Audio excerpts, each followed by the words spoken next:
Coucou tout le monde, bienvenue sur notre chaîne YouTube Viens et suis-moi, écoute et prête l'oreille. Je suis Vaya Priar et je suis heureuse de pouvoir vous retrouver pour cette deuxième vidéo de notre semaine dans notre étude de Viens et suis-moi des Doctrines et Alliances, semaine où nous étudions les sections 121 à 123 des Doctrines et Alliances. Dans notre première vidéo, nous avons pu voir les enseignements que le Seigneur a pu donner, les encouragements et les principes importants qu'il a voulu rappeler à notre prophète Joseph Smith, notamment dans les difficultés et les tribulations qu'il endurait à ce moment-là, et particulièrement lorsqu'il était incarcéré dans la prison de Liberty.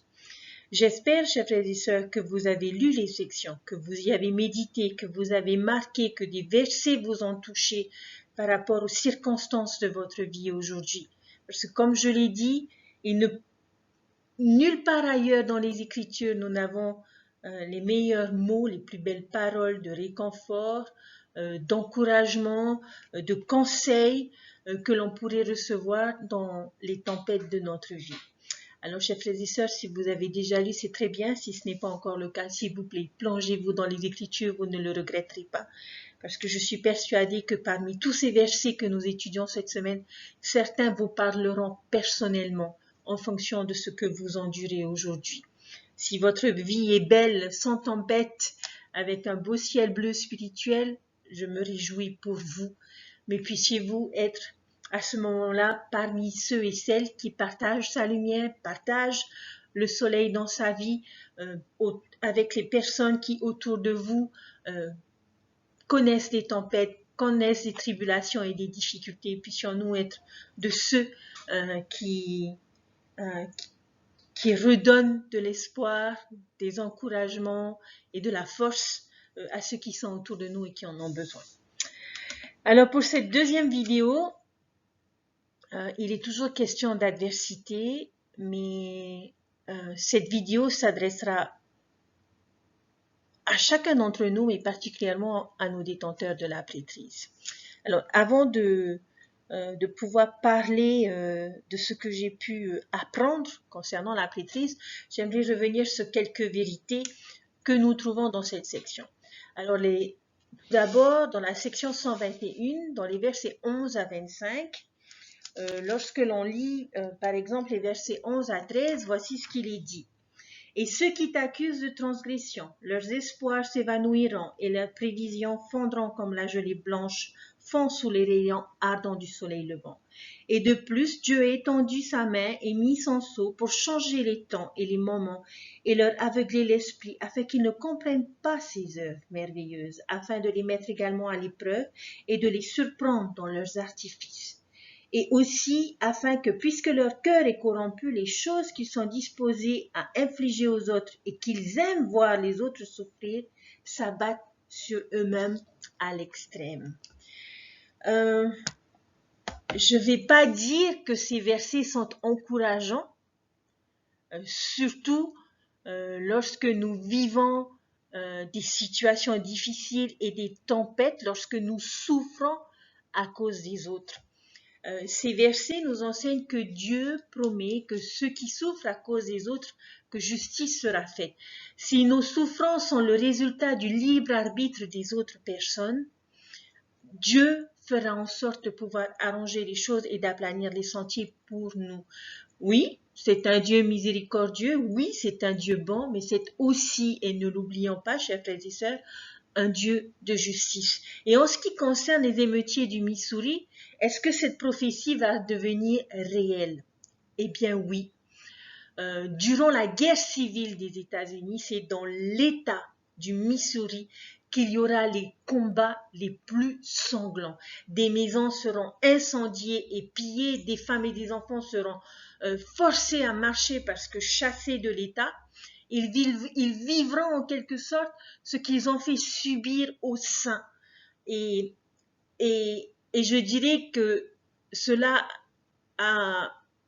correspond à l'adage qui dit « ce que tu sèmes, tu le récolteras ». Après, nous pouvons nous dire que c'est pas Dieu qui ferait des choses comme ça.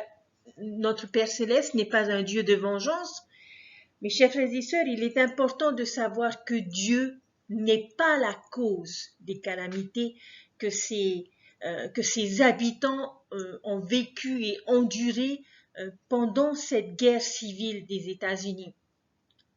Mais depuis le moment où ils se sont estimés conquérants de l'État, protecteurs de l'État et à vouloir chasser les saints de l'État, cet état d'esprit dans lequel cette population a grandi à devenir égoïste, à ne penser que sur soi-même et à devenir violent, que ce soit dans leurs propos ou dans leurs actes, pour avoir commencé ces choses avec les saints, et bien cet même état d'esprit, cette même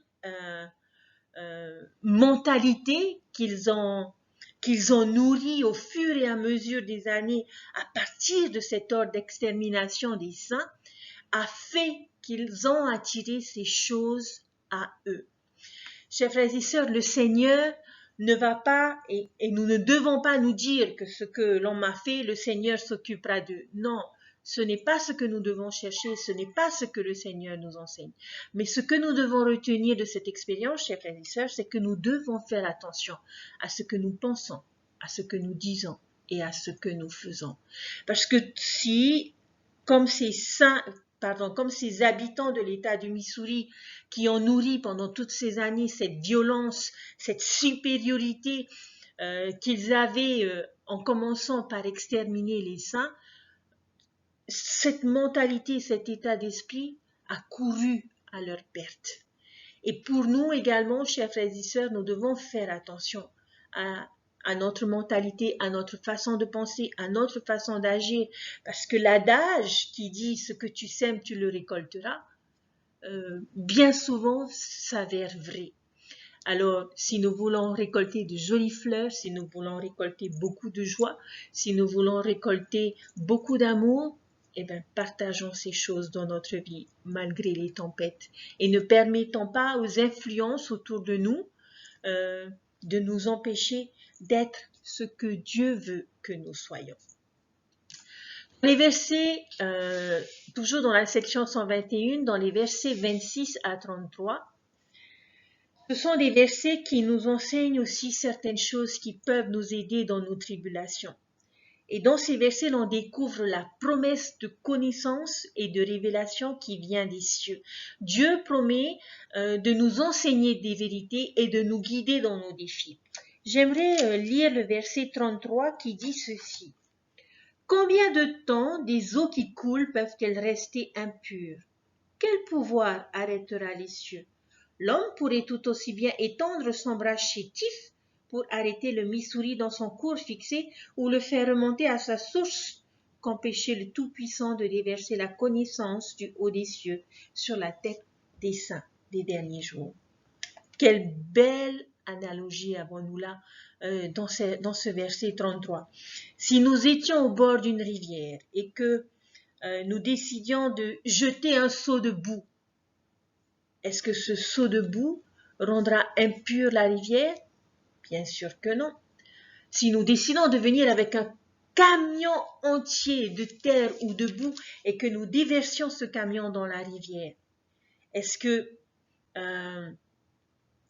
cela rendra cette rivière impure?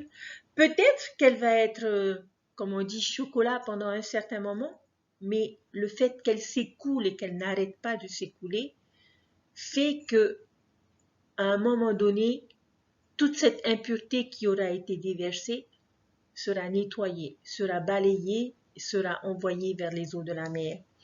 Ce sont, je dirais, des actions insignifiantes et c'est ce à quoi la révélation est comparée ici dans ces versets. Nous sommes membres de l'Église de Jésus-Christ des Saints des derniers jours et membres d'une Église dont les eaux ne cessent de couler, où l'adversaire pourra peut-être par moment mettre un peu de boue ou faire en sorte de retenir cet écoulement de la rivière. Mais ce ne sera que pour un petit moment. La révélation de Dieu coule. Elle est comme l'eau qui s'écoule d'un fleuve ou d'une rivière et elle est pure et claire. Et comme cette rivière qui s'écoule aucun pouvoir, comme il est dit dans ce verset, aucun pouvoir ne peut l'empêcher de s'écouler. Comme aucun pouvoir ne peut empêcher l'œuvre du Seigneur d'avancer. Le prophète pouvait avoir le sentiment que l'adversaire avait réussi dans son acharnement à stopper l'œuvre de Dieu. Mais Dieu lui a témoigné que toutes ces choses qu'il faisait et qui donnaient l'impression que l'œuvre était sur le point de s'arrêter étaient en vain. C'est pour cette raison que le Seigneur a continué à donner la révélation au prophète Joseph Smith et notamment ce que j'aimerais développer aujourd'hui dans ma vidéo, l'enseignement concernant pour les dirigeants de la prêtrise. Et c'est ce que nous allons découvrir, chers frères et sœurs, dans les versets suivants, dans les versets 34 à 46, que j'ai nommé le pouvoir de la prêtrise. Je suis persuadée que ce sont des versets que vous connaissez bien, notamment le verset 41 qui nous dit « Aucun pouvoir, aucune influence ne peuvent ou ne doivent être exercés en vertu de la prêtrise, autrement que par la persuasion, par la longanimité, par la gentillesse et la douceur et par l'amour sincère. » Chers frères et sœurs, ces versets, personnellement, je les connaissais pour les avoir entendus dans les discours, pour les avoir entendus au séminaire, pour les avoir entendus dans mes classes d'institut à l'université. Toutes ces choses,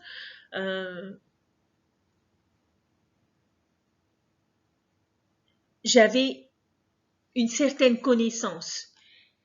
Mes chers frères et sœurs, dans mon étude de cette semaine, de ces sections, j'ai appris de nouvelles choses. Et ce sont ces nouvelles choses, chers frères et sœurs, que j'aimerais partager avec vous aujourd'hui.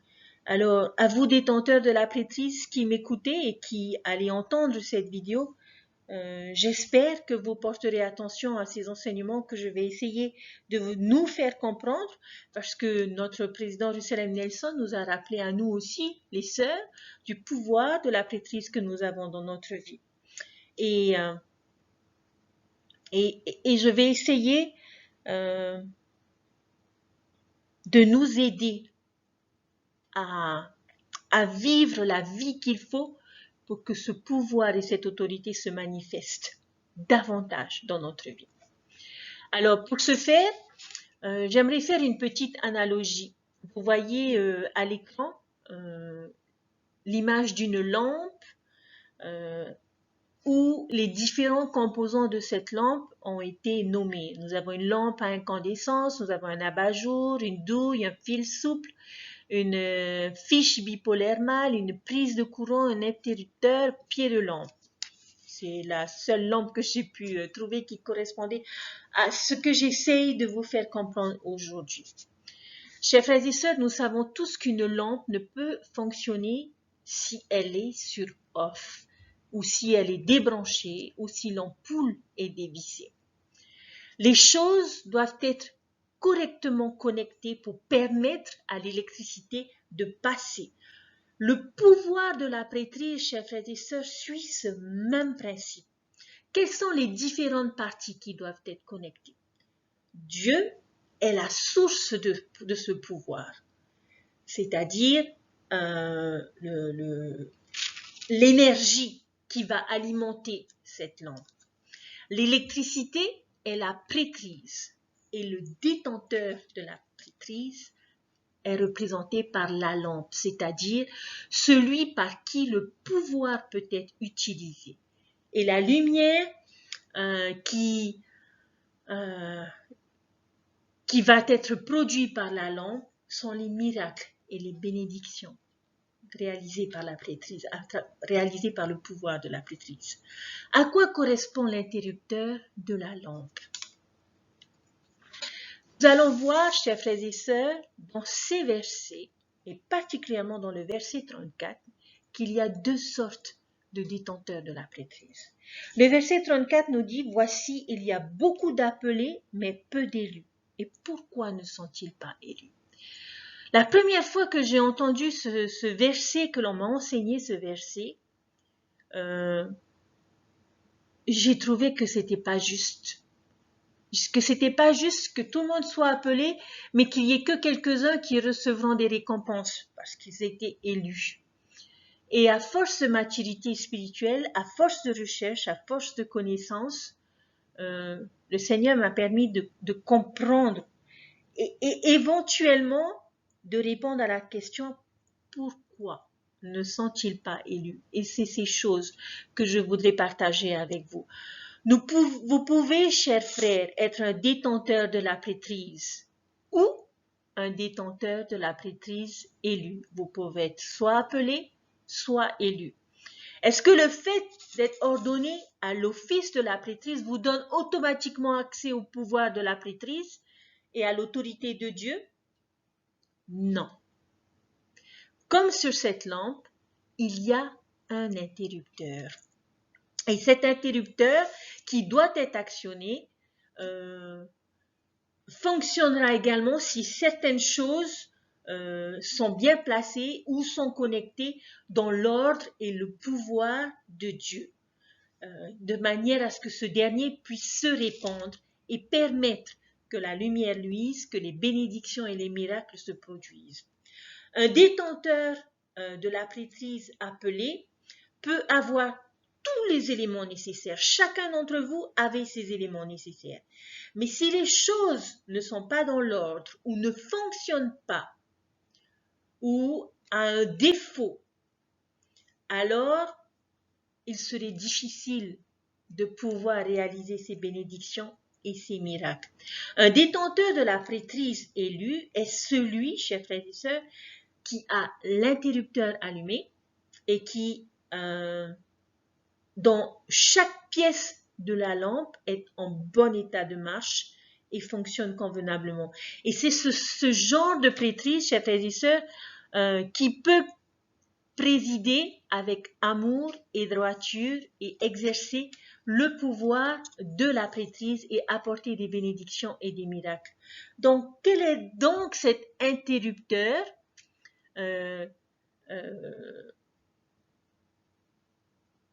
qui va faire que l'on va passer du statut d'appelé au statut élu?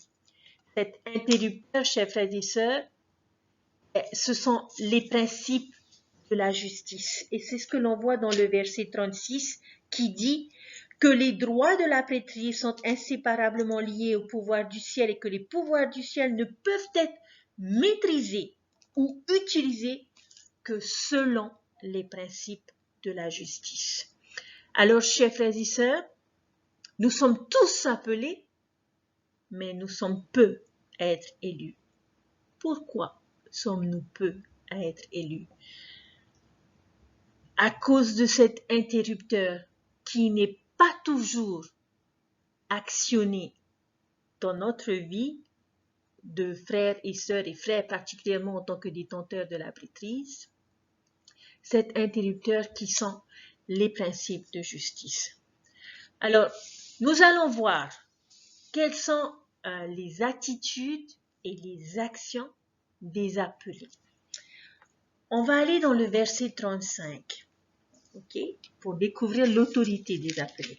Le verset 35 nous dit « Parce que leur cœur se porte tellement vers les choses de ce monde et aspire tant aux honneurs des hommes qu'ils n'apprennent pas cette grande leçon. » La première raison pour laquelle nous ne sommes que des appelés et pas des élus est le matérialisme et l'obsession des choses de ce monde. Rechercher les louanges des hommes. La prêtrise honore Dieu et doit tourner l'attention vers lui et pas nous-mêmes. En tant que détenteurs de la prêtrise, si nous recherchons les louanges de l'homme plus que les louanges de Dieu, si nous ne permettons pas à travers nous, aux personnes, de pouvoir louer le Seigneur, notre interrupteur reste sur off, chers frères et sœurs. Lorsque nous recherchons les choses de ce monde, les honneurs du monde, c'est une des raisons pour laquelle nous ne devenons pas élus. Voyons la deuxième raison, dans le verset 37, où il est dit « Il est vrai qu'ils peuvent nous être conférés, mais lorsque nous entreprenons de couvrir nos péchés ou d'assouvir notre orgueil, notre vaine ambition ou d'exercer avec quelconque degré d'injustice que ce soit une emprise, une domination ou une contrainte sur l'homme des enfants des hommes, voici les cieux se retirent. L'Esprit du Seigneur est attristé. Lorsqu'il est retiré, c'est la fin de la prêtrise ou de l'autorité de cet homme. » Chers frères et sœurs, ce n'est pas moi qui le dis, ce sont les Écritures. Et c'est ce que le Seigneur voudrait que l'on retienne aujourd'hui pour vous, particulièrement détenteurs de la prêtrise. Lorsque nous cherchons à couvrir nos péchés, ce fut la réaction d'Adam et Ève dans le jardin d'Éden. Ils se sont couverts de feuilles de figuier et se sont cachés parce qu'ils avaient pris du fruit défendu.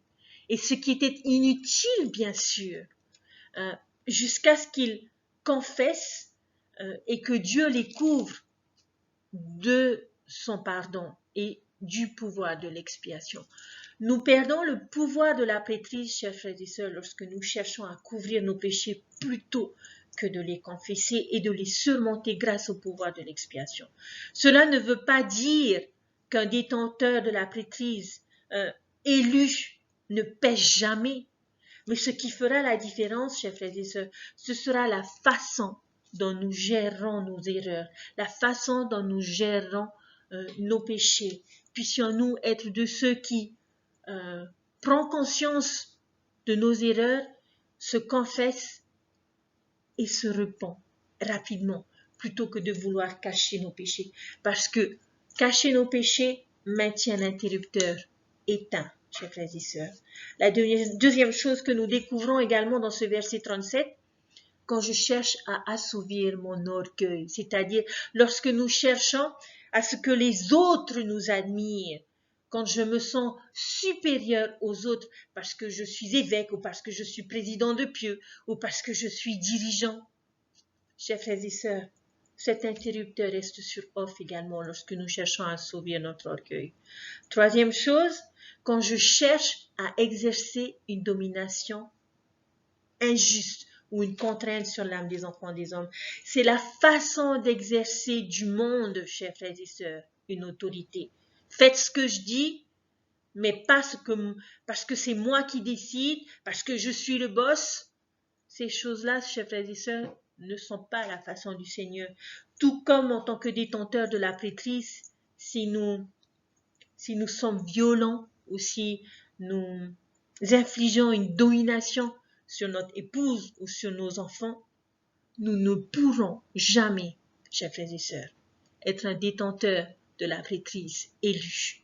Et notre interrupteur restera plus que jamais sur off. Et le pouvoir des cieux ne pourra jamais faire partie de notre famille. Et les bénédictions et les miracles ne pourront jamais arriver si nous faisons ces choses. Alors, si nous avons besoin, chers frères, de changer notre façon de vivre, de changer notre façon de penser, de changer notre façon d'agir de manière à pouvoir nous assurer que l'interrupteur est sur on et que le Seigneur est en mesure, à travers vous, en tant que détenteur de la prêtrise, de produire des miracles et des bénédictions, puissiez-vous être le bon canal. Puissiez-vous suivre ces principes de justice qui fera de vous non seulement des appelés, mais des élus. Verset 36, je reviens, que les droits de la prêtrise sont inséparablement liés au pouvoir du ciel et que les pouvoirs du ciel ne peuvent être maîtrisés ou utilisés que selon les principes de la justice. Quel en est le résultat? Le verset est clair et net, chers frères et sœurs. Ils ne peuvent être maîtrisés ou utilisés. Le pouvoir des cieux ne peut être maîtrisé ou utilisé si nous vivons de cette façon, si nous ne suivons pas les principes de justice, si nous agissons comme ces versets que nous venons de voir décrivent. Les cieux se retirent, l'Esprit du Seigneur est attristé et lorsqu'il est retiré, chers frères et sœurs, c'est la fin de la prêtrise. Amen. Tout est parti, c'est fini et si nous agissons ainsi, les pouvoirs que nous utilisons ne seront certainement pas les pouvoirs de Dieu. Et notre autorité devient persécution et nous combattons contre Dieu. Nous sommes laissés à nous-mêmes et bien sûr, c'est un combat que nous ne pourrons, chers frères et sœurs, jamais gagner.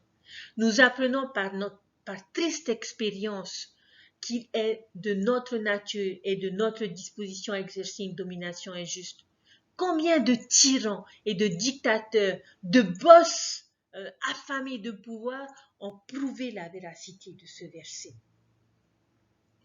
Chers frères et sœurs, chers frères détenteurs de la prêtrise, s'il vous plaît, nous sommes tous appelés, mais faisons ce qu'il faut pour pouvoir être élus. Et c'est ce que nous allons voir maintenant, l'attitude, les actions des élus que l'on découvre dans cette section 121. Le monde aujourd'hui cherche à diriger par ambition, avec orgueil, avec compulsion, à la recherche des honneurs du monde. Comment doit-on diriger dans le royaume de Dieu? Quels sont les principes de droiture? Quelles sont les attitudes et actions des dirigeants de la prêtrise élus? Je vais relire ce verset que nous connaissons tous et que j'ai déjà lu, qui est le verset 41 qui nous dit « Aucun pouvoir, aucune influence ne peuvent ou ne devraient être exercées en vertu de la prêtrise, autrement que par la persuasion, par la longanimité, par la gentillesse et la douceur, et par l'amour sincère. » Voici, chers frères et sœurs, le premier principe de droiture, le premier principe de direction. Pas de domination, mais la persuasion. Chercher à persuader les personnes à faire les choses d'une certaine manière. Il y a une grande différence entre dire fais ceci parce que je te le commande et fais ceci parce que je te promets que c'est ce qu'il y a de mieux à faire pour toi. Voici les raisons pourquoi. L'on essaie toujours de persuader une personne d'une certaine façon. Donc, cherchons à persuader les personnes à agir et à faire des choix et à décider dans leur vie, non pas par contrainte, non pas par domination, mais par la persuasion. Et comment? Il nous le dit, la longanimité, c'est-à-dire un synonyme du mot longanimité serait la patience. L'on ne laisse pas provoquer, c'est travailler avec patience, avec compréhension. Ensuite, on nous dit la gentillesse, la douceur et par l'amour sincère. Pensez au Christ, comment il enseignait et dirigeait. Il n'était pas conquérant ni commandant, il était un maître doux. Et pensez aux prophètes et à nos apôtres qui nous ont enseigné il y a 2 semaines dans notre conférence générale. Personne ne nous a forcés, personne ne nous a commandé d'agir d'une certaine façon, de faire des choix, de prendre des décisions d'une certaine manière. Tout a été fait par la persuasion, par la longanimité, par la douceur, par la gentillesse et par l'amour sincère. Verset 42, chers frères et sœurs. Par la bonté et la connaissance pure qui épanouiront considérablement l'âme sans hypocrisie et sans fausseté. Par la connaissance qui épanouira considérablement l'âme. Les détenteurs de la prêtrise élus, chers frères et sœurs, agissent et motivent à l'aide de la connaissance pure. Une autre définition du mot révélation. Ils ne s'appuient pas sur leur propre connaissance, ils s'appuient sur le Seigneur. Et rappelez-vous, lorsque nous avons eu notre conférence générale, quelle a été l'invitation de notre prophète avant de commencer, avant d'entendre tous ces messages? Il nous a invités à rechercher la doctrine pure, la révélation pure, la vérité pure. Pourquoi? Parce que nous avons besoin de ces choses pour pouvoir enseigner et pour pouvoir être des dirigeants élus. Sans hypocrisie et sans fausseté, les détenteurs élus mettent en application ce qu'ils enseignent Que pourraient penser les membres si le prophète leur demandait d'aller au temple et que lui-même n'allait pas au temple? Chers frères et sœurs, notre prophète va toutes les semaines au temple, plusieurs fois par semaine. Puissions-nous non seulement avoir de belles paroles, de beaux enseignements, mais comme on dit, c'est par l'exemple que nous pourrons le mieux enseigner, en mettant en application nous-mêmes ce que nous enseignons en tant que dirigeants. Ensuite, verset 43, réprimandant avec rigueur en temps opportun sous l'inspiration du Saint-Esprit et faisant preuve ensuite d'un redoublement d'amour envers celui que tu as réprimandé de peur qu'il ne te considère comme son ennemi.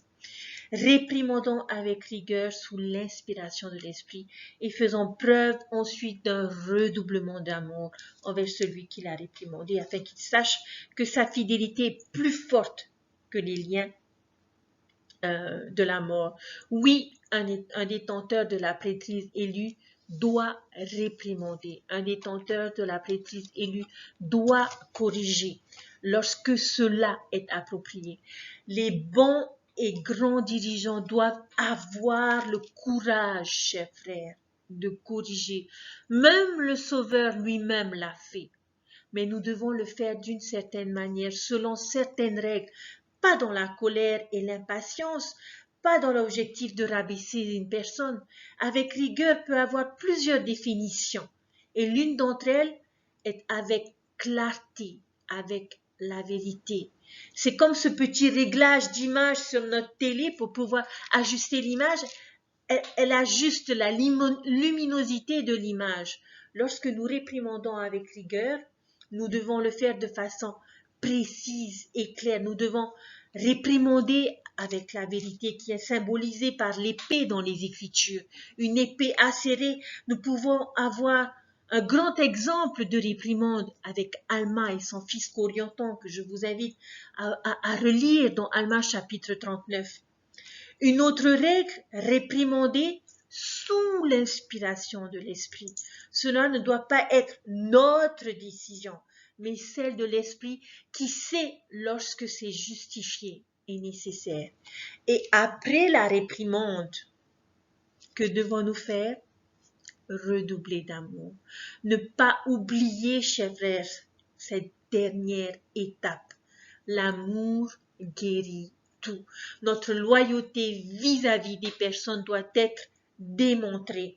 Les détenteurs élus ont leurs entrailles remplies de charité, verset 45. Que tes entrailles soient également remplies de charité envers tous les hommes et envers les frères en la foi, et que la vertu orne sans cesse tes pensées. Alors ton assurance deviendra grande en la présence de Dieu, et la doctrine de la prêtrise se distillera sur ton âme comme la rosée des cieux. Le Saint-Esprit sera ton compagnon constant et ton sceptre, un sceptre immuable de justice et de vérité, et ta domination sera une domination éternelle, et sans moyen de contrainte, elle affluera vers toi pour toujours et à jamais. Les détenteurs élus ont leur entrailles remplies de charité envers tous les hommes et envers les frères en la foi. La charité, qu'est-ce que c'est? C'est l'amour pur du Christ. Un détenteur élu, chers frères et sœurs, doit s'efforcer de diriger et d'aimer comme le Christ. Un détenteur élu orne ses pensées de vertu sans cesse. Ils ont des pensées vertueuses, des intentions vertueuses et des motivations vertueuses. Si nous nous efforçons d'exercer le pouvoir de la prêtrise de cette façon, alors Dieu promet toutes ces grandes bénédictions qui sont énoncées dans ces versets. Notre assurance deviendra grande dans la présence de Dieu. Nous serons en mesure de présider, de diriger avec assurance parce que nous saurons que c'est la volonté de notre Père Céleste. Et la doctrine de la prêtrise se distillera sur notre âme comme la rosée des cieux. Et le Saint-Esprit sera notre compagnon constant. Chers frères et sœurs, quelle belle promesse! Un pouvoir et une autorité qui se distillera sans être forcée. Elle viendra naturellement de Dieu et sera en collaboration étroite avec le Saint-Esprit. C'est de cette façon, chers frères et sœurs, que nous devons diriger et que Cette façon de diriger générera amour, respect, admiration et loyauté. Chers frères et sœurs, c'est sur ces choses que je vais finir cette vidéo de cette semaine, de cette deuxième vidéo. Et j'aimerais nous poser la question, sommes-nous connectés à la bonne source? Le pouvoir de la prêtrise, chers frères et sœurs, ne peut être maîtrisé ni exercé que selon les principes de droiture que nous venons de voir. Si nous devrions avoir une formation des dirigeants, nous venons de la voir, chers frères et sœurs, le Seigneur, dans cette section 121, a rappelé au prophète Joseph Smith les principes de direction de son Église et comment chacun doit agir dans sa vie. Alors, à la réponse, pourquoi ne sont-ils pas élus? À la question, pourquoi ne sont-ils pas élus? Je rajouterai cette question, chers frères et sœurs, parce que je suis persuadée que nous avons tous le désir d'être élus. Que dois-je faire aujourd'hui pour pouvoir être non seulement appelé, mais être élu? J'aimerais encourager nos détenteurs de la prêtrise. Vous ne vous rendez pas toujours compte de la merveilleuse bénédiction que vous avez de pouvoir être des détenteurs de la prêtrise et de détenir le pouvoir et l'autorité de Dieu entre vos mains. Je prie et vous encourage à vivre ces principes de la justice et de la droiture, de manière à ce que, quelles que soient les circonstances, quels que soient les moments, que vous soyez toujours en mesure d'avoir votre interrupteur sur la position on, de manière à pouvoir produire des bénédictions et des miracles dans la vie des personnes qui sont autour de vous et qui en ont besoin, à commencer par vos épouses, à commencer par vos enfants. Chers frères, il y a beaucoup d'appelés, mais il y a peu d'élus. J'aimerais vous dire que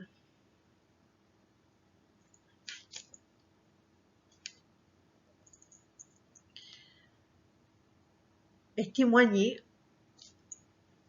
du merveilleux président de Pieux que j'ai, qui va bientôt être levé.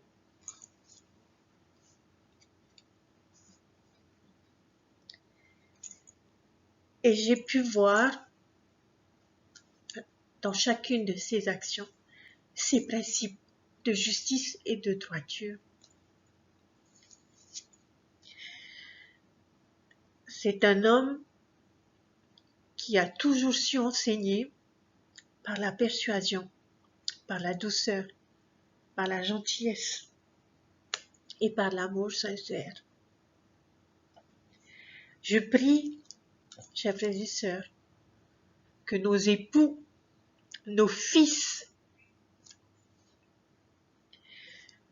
puissent être des détenteurs élus et que ces principes de justice puissent faire partie de leur vie. À nous, en tant qu'épouses, à pouvoir aider nos maris à magnifier la prêtrise qu'ils ont, à leur rappeler ces principes de justice et de droiture et à nous assurer que l'interrupteur est toujours sur la position on. Notre Père Céleste nous aime et nous a donné des principes, une vérité et des doctrines importantes dans notre vie qui nous aideront à avoir la place qui nous est réservée dans son royaume. Je sais que Dieu vit et je sais qu'il nous aime.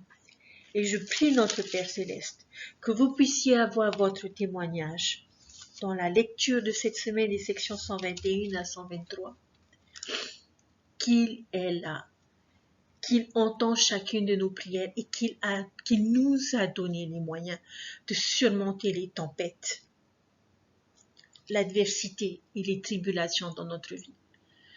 Je prie notre Père Céleste pour que nous puissions, que vous puissiez, vous, détenteurs de la prêtrise, être à la hauteur du pouvoir et de l'autorité que vous détenez, et de vous efforcer chaque jour de vivre ces principes de justice et de droiture, de manière à ce que le Seigneur puisse vous utiliser pour produire bénédiction et miracles dans la vie de ses enfants. Jésus-Christ est notre Sauveur et l'exemple parfait de ces principes de direction, de ces principes de droiture et de justice. Puissions-nous suivre son modèle, marcher sur ses pas et être une bénédiction pour tous ceux qui sont autour de nous, particulièrement ceux qui souffrent et qui sont au milieu de tempêtes et de vents. Que Dieu nous bénisse tous. Je vous souhaite une bonne semaine, une bonne étude, chers frères et sœurs.